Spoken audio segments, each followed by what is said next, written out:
Ladies and gentlemen, I am Yuzral. The game is World of Warships. It is the 3rd of May 2017.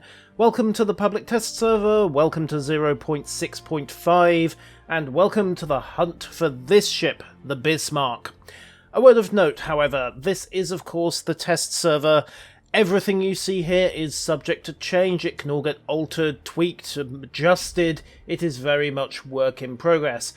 How much tweaking there's going to be? Well, maybe a little, maybe some. It depends on the feedback Wargaming get. If you do want to get into the test server and provide some feedback, however, Wargaming have laid out some goodies for you. There are some combat missions to be filled. The simplest one is the first one. Just play one battle. Win, lose, turn into a pink elephant and dance the bolero. Doesn't matter. You will get yourself 3 signal flags of every single type credited to your main account. Should you win 10 battles, you will get 10 Type 6 camouflages, and should you run up 8,000 base XP, which, let's face it, that's 10 semi-decent games, you'll get yourself 24 hours of premium. You have until the 10th of May to do all 3 of these. In addition, should you finish the new campaign, the Hunt for Bismarck, you will get 5 of each of the new special signal flags. Wyvern gets you plus 50% credits, Red Dragon gets you 100% XP and 100% Commander XP, Ouroboros gets you plus 777% free XP, and Hydra gets you 50% XP, 150% Commander XP, and 250% free XP.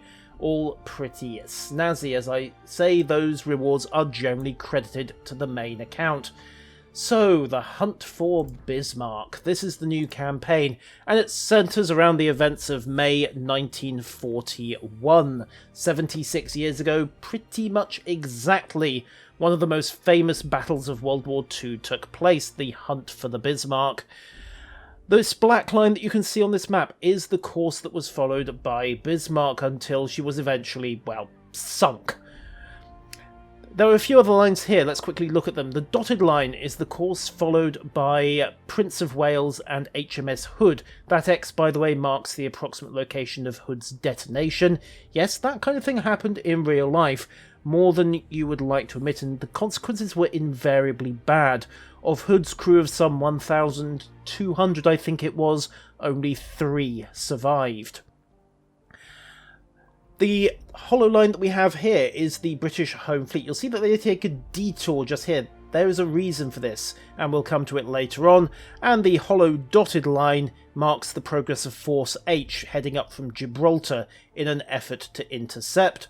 Finally, we have this dashed line here, which separates from the Bismarck. This is the course followed by Prinz Eugen after she separated company from Bismarck, tried to do a bit of commerce raiding the Atlantic, but eventually had to give up and head back to Brest because, well, Bismarck was sunk, and there were now an awful lot of Royal Navy ships in the Atlantic who were all looking for her and very, very hacked off. So, the history of the campaign has been covered in more detail elsewhere. Let's get into the missions. It is a 7-phase campaign. Each campaign phase has 8 missions, although Task 8 in each campaign requires you to have the battlecruiser Hood. That is, of course, the upcoming Tier 7 premium battlecruiser, and you'll also notice that it's got some pretty generous star allocations. Indeed, it's more than enough to complete the campaign in a go, and I think that's pretty deliberate on Wargaming's part. That said, you're going to want to complete as many of these tasks as possible.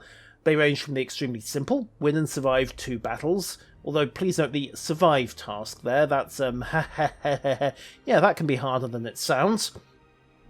Ranging up to, for example, 7,000 XP after modifiers. Okay, I tell a lie. These are all the early stage missions, so they're pretty simple, except possibly being the first to spot 2 German ships. Each campaign task comes with a number of stars. If you collect, in this case, 3 stars, you unlock the final task. Then you complete that task and you get to move on to the next phase of the campaign. It's very much the standard stuff. However, you'll notice that in a lot of these campaign missions, we have got containers as rewards. These containers are a bit special. They contain signal flags, camouflage, a few other goodies. They also contain a new type of collectible. This is something new Wargaming are bringing in.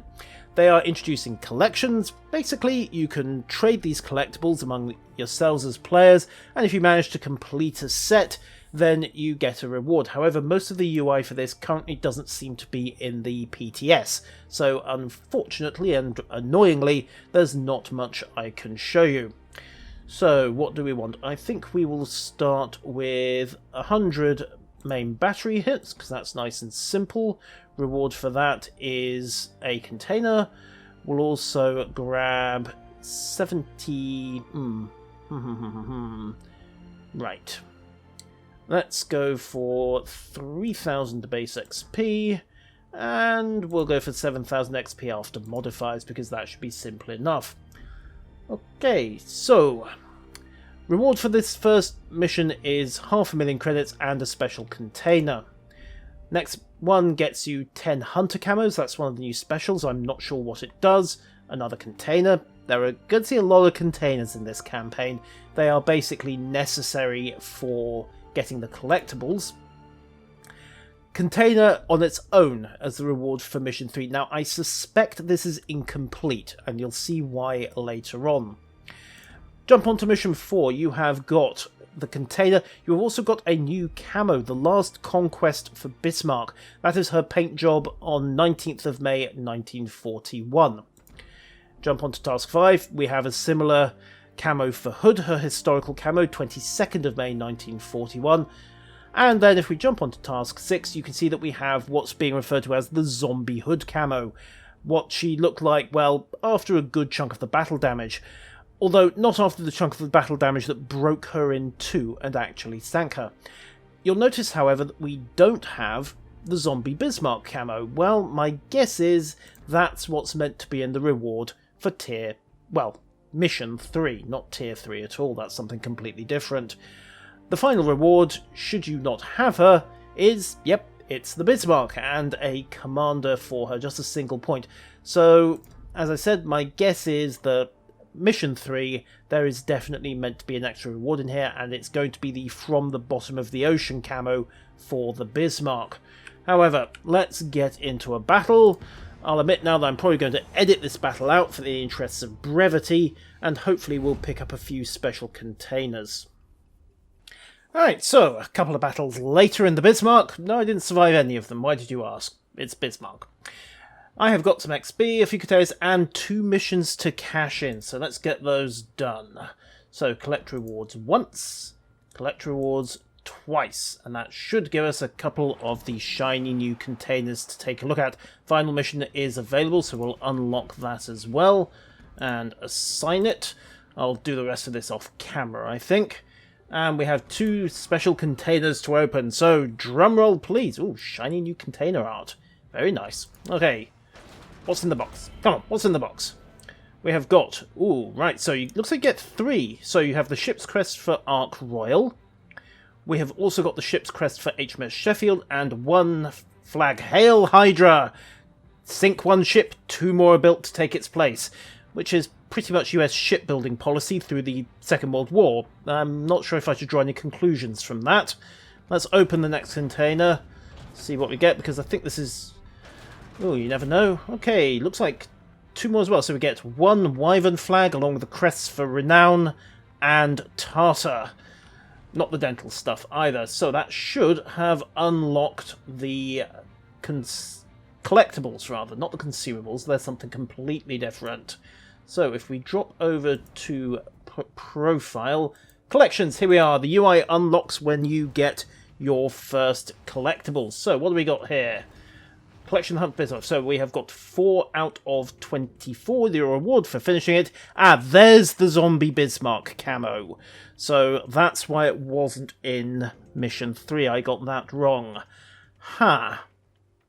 Interesting. I wonder if they're going to bulk up mission 3 with something else in that case, because it's still a little bit, dare I say it, porous compared to the other missions. But that's where you get your zombie Bismarck camo.